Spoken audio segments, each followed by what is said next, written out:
আওয়ামী ভারতীয় সিলেবাস ঢুকিয়ে দেশের শিক্ষা ব্যবস্থাকে নষ্ট করেছে ফ্যাসিস্ট সরকার। তাই পাঠ্য বই থেকে এসব উপাদান ফেলে দেওয়ার আহ্বান জানিয়েছেন জামায়াতে ইসলামী।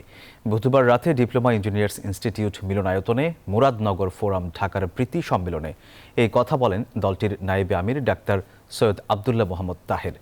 নতুন পাঠ্য বইয়ে 5 আগস্টের অবদান, শহীদদের ছোট ছোট ইতিহাস লিপিবদ্ধ করতে সরকারের প্রতি আহ্বান জানান তিনি। নতুন উপদেষ্টা সম্পর্কে তিনি বলেন, জামায়াতে ইসলামের সাথে আলোচনা না করে কিছু পচা মানুষকে উপদেষ্টা হিসেবে নিয়োগ দিয়েছে অন্তর্বর্তী সরকার। মৌলিক পরিবর্তন এবং যৌক্তিক সময়ে নির্বাচন দিতে সরকারের প্রতি আহ্বান জানায় দলটি।